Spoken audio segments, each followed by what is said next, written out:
Before we begin, thank you very much to a dozen squirrels with nunchucks in a canoe for joining my Patreon campaign. I'm happy that a lot of ninja squirrels could come together and support my channel. That is very appreciated. Thank you for all cooperating and getting that done. Good job, everybody. All right, so I'm gonna let you guys know I'm gonna do this one time and only one time because it's not. I don't like doing it, but I know some people are gonna ask and be interested. So here you go. My birthday is in a couple of weeks, so to avoid another Unicron situation, I have set up a Throne account, which is basically a wish list people can just buy from and not dox myself in the process. So I have it linked on my Twitter profile, assuming you can see my Twitter profile right now, or it's just TJOmega at Throne, you know, one of those. So if someone wants to get me something that is a pre-approved list of things I'm comfortable with people giving me, no surprises, nothing beyond your means, you know, do it responsibly, and keep in mind, no one has to. I'm perfectly fine. I've got too much stuff as it is. I'm telling the people for the ones who want to know, and that's it. That's the only time I'm going to ever plug my Throne.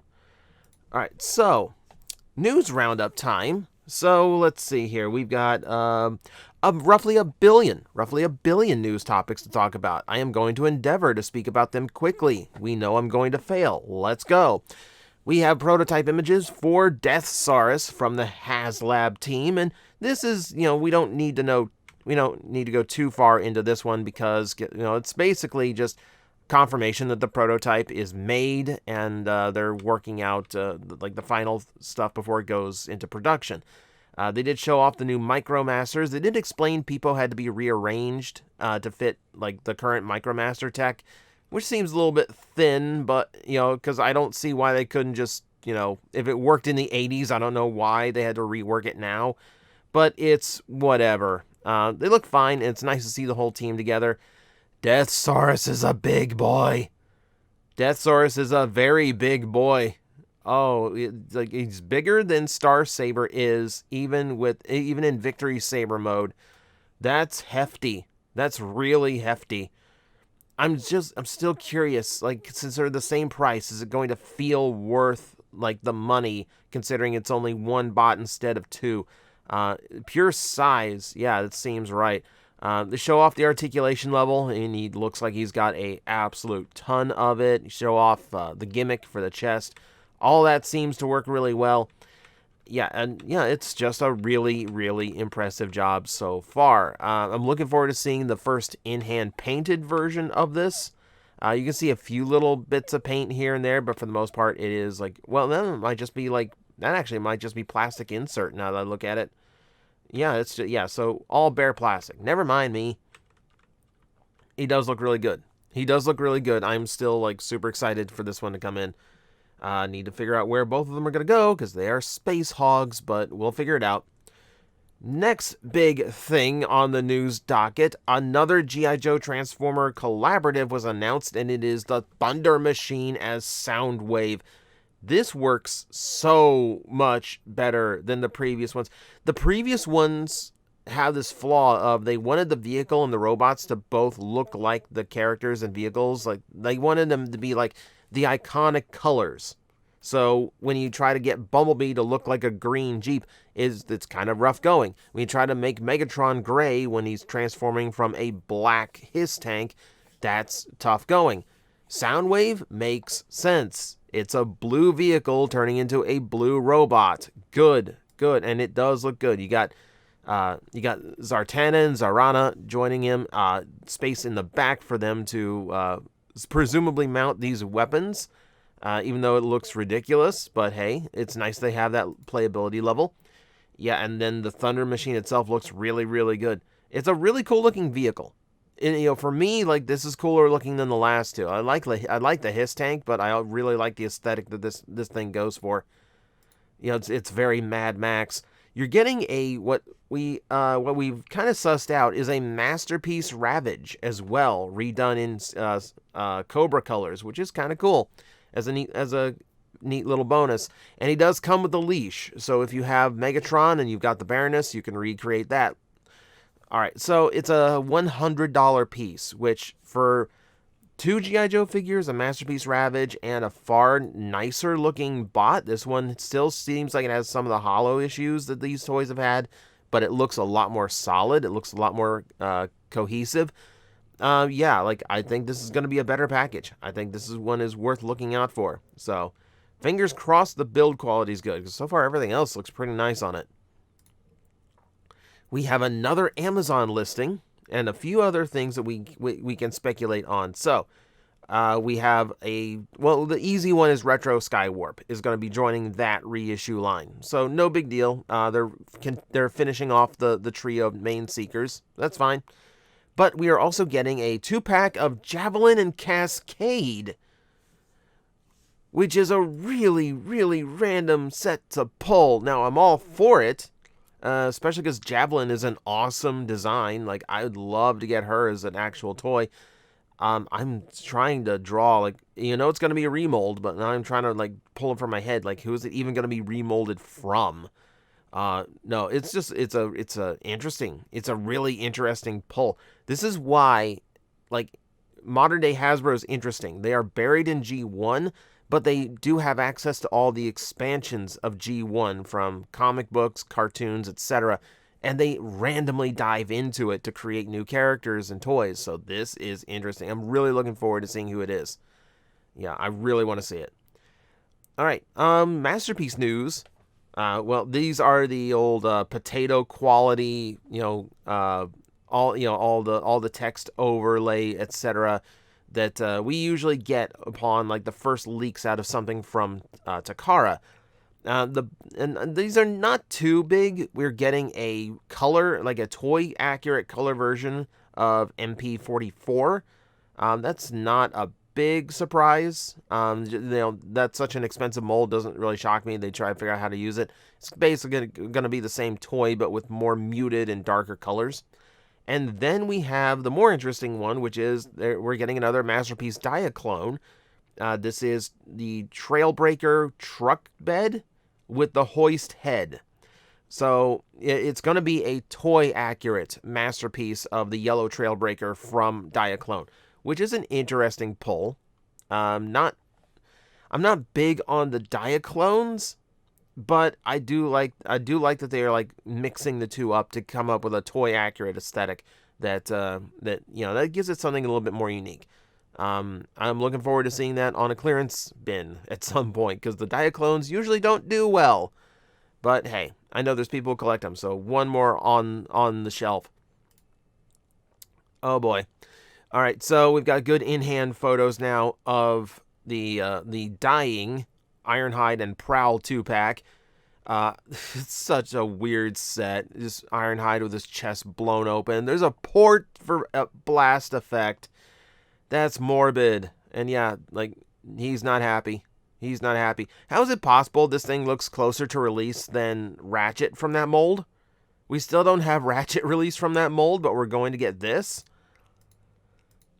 I don't know. I feel like I don't want it to be like another like Earth Mode Hound thing, where we're just going to keep releasing different versions and Jeeps until everyone's sick of the mold. Then we're going to do the one everyone wants.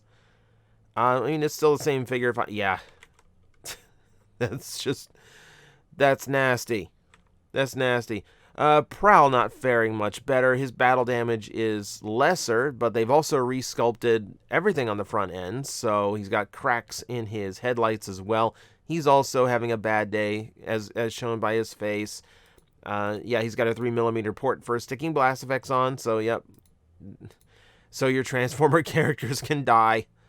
This is a weird pack, man. This is a really weird pack. And I hate that this is the way that I could get versions of these two without transparent plastic. Because they ain't going to rerun these without the battle damage, I don't think. I don't know. That's frustrating. It's a weird set. It's a really weird set. Alright.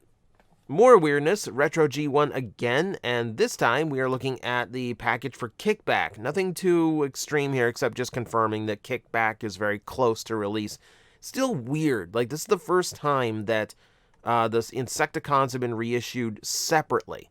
which almost makes me wonder if one of them is degraded and they can't be done as a 3-pack, or if this is really just like a cost at retail thing. I'm really hoping they don't like stick to like a universal price point and try to get $35 for these as well. I really hope this is down to like a 20, 25. I'm sure there's a listing too that confirms this, but I can't really consider, because Kickback, I'm looking at my G1 Kickback in my shelf over there. He's way smaller. He's a very small and much simpler toy. Having to, I don't know, I don't like the idea of having to pay $100 to get all 3 Insecticons in like cartoon colors, but that might be how we go. We'll see. Kotobukiya. We've seen this before, but now we have like a proper out-of-box look at the new Nemesis Prime Bishojou statue. It looks fine. Like I said, it's not my thing, but I do really respect like how much attention goes into these, and the fact that they're not really lewd. They're just cute anime girls, and yeah, they're wearing Transformer-themed gear. Though the sword is the sword doesn't exactly mix in. Though I guess Megatron's shoulder cannon there does not either. So who am I to judge? It's not a bad job. It's not a bad job retooling it. So it's there for it's going to be there soon if you want it. But Kotobukiya is continuing this set of announcements by revealing their design for Starscream, and you knew this one was coming. And again, this is really clever. The design work is really clever. I mean, she's wearing gloves, so she gets to have the blue forearms and hands. She's got a she's got a backpack. It looks like an instrument case, like a guitar case. So that's how you work in the wings on her back. That's a really cool thing. You work in Decepticon emblem and the null rays as like almost like keychains. An element to this that I thought was really clever. Okay, so you got the tie there to imitate the cockpit. That's clever. I thought what was super clever is the braids in her hair imitating the intakes on the side of Starscream's helmet. That's attention to detail. That's really good. I really, really like that. So, okay, so yeah, again, not my thing, but I can respect the design. I can respect the cleverness behind these. Yeah, this is actually intriguing. Now, here's something that's up my alley. So, YOLO Park, who you remember? Yeah, go watch those reviews. I'm really happy with how the YOLO Park stuff came out. Like, everyone I've talked to about those YOLO Park toys, it's like in the exact same boat as me. It's only $30 and they do this much. Like, they're seriously some of the best bang for your buck you're going to get. But they revealed their Cheetor, and Cheetor looks good. Once again, like some of the, like these kits are like some of the best visuals we have of how the models actually look, because we don't get a good look in Cheetor in the movie. So it's really nice to get to see like all of his full details here. And I've already seen so many people kit bashing this into other things. Like, I can't wait for customizers to get their hands on this, especially at a $30 price point. This is going to be like ripe for people to buy, like for customizers to buy 3 or 4 and just give us like a ton of really cool stuff. So I'm looking forward to that one coming out, if only, not only for my own enjoyment, but also because like I know there's going to be people who go nuts on these. If you want something a little bit more expensive and things you do not have to assemble yourself, ThreeZero showed off in-hand shots of their Megatron, and he is looking amazing. This is the MDLX version, so this is gonna be a lot nicer on the budget per se. So you can see comparison shots. Yep, he looks about Voyager size, so not a bad size for a figure. Looks really good with Prime and Bumblebee, who are already out. Yeah, there's just some really, really good stuff here. Like, they do a fantastic job on these things. I've never gotten one myself because they're usually out of my price range, but, if they make the right character, who knows? I might splurge for it at some point. They also showed off the fact that, yes, they are doing Starscream and they're doing Starscream as Thundercracker and Skywarp as well. So that's the most obvious thing they could announce. So they'll be joining MDLX as well. If you want even more expensive, Robosen showed off their Rise of the Beast Optimus Prime. Lots of like worn paint on him. He's got a really interesting look to him. So yeah, I was reminded of how good the animation and like the movements on this are. A friend of mine showed me theirs, and man, like the stuff they do with it is pretty incredible. I like that it comes with an actual display stand. The thing about these YOLO Parks is once they're powered down, the servos are what keep all the joints stiff. So once the servos lose power, the Robosen Optimus crumples. So you really have to keep it in vehicle mode, or you have to buy a display that works for it. This one comes with a display, so you can have it in a really, really good looking robot mode. And in between times where you're playing with it, you can also see like that is that's a Studio Series Bumblebee Optimus Prime. It's gigantic compared to that toy. So you're getting a huge figure. You're getting an absolutely huge figure loaded with accessories. That's awesome to see. The carrying case on these things too looks like something that's like bulletproof, something you carry like a Fabergé egg in, like between museum exhibits. So yeah, out of my price range, but very cool to see. Very cool to see. Let's pop over to the comic book side of the world, because Skybound finally finished announcing their Decepticon lineup.